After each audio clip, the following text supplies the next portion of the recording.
Donc nous avons décidé pour l'exposition temporaire de cette année, au musée de l'école de Botoa, de présenter une exposition qui avait déjà été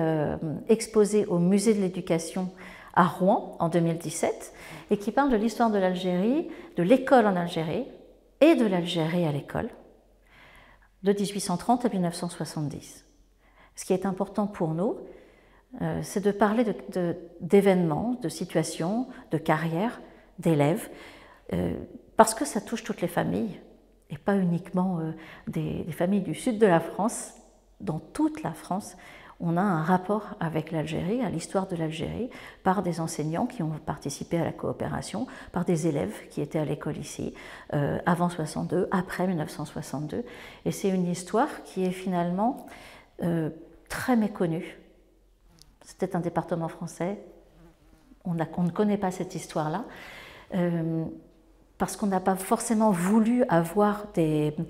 voir les faits, voir les chiffres, rentrer en détail, mais rentrer surtout dans une histoire qui serait beaucoup plus pacifique et une histoire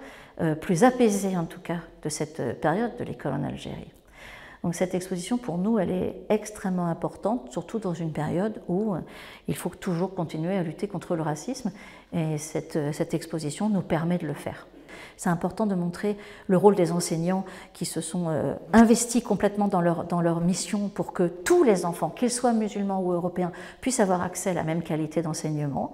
Mais il faut l'expliquer et il faut le faire avec le moins de passion possible, même si on peut se passionner pour certains rôles d'enseignants. Et c'est ce que nous avons fait à travers les panneaux que vous voyez derrière moi sur Georges Fournier, qui était donc directeur de l'école de garçons de Berwaghia, à une centaine de kilomètres au sud d'Alger. Nous avons également travaillé sur le rôle de son épouse, Marie-Louise Fournier, qui, elle, dirigeait l'école des filles et le cours d'enseignement professionnel à Berwaghia également. Grâce à l'aide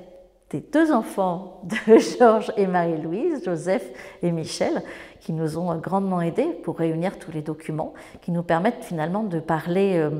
beaucoup plus concrètement de ce qu'était un enseignant utilisant la méthode Freinet après la guerre jusqu'en 1959 dans une école de garçons et une école de filles.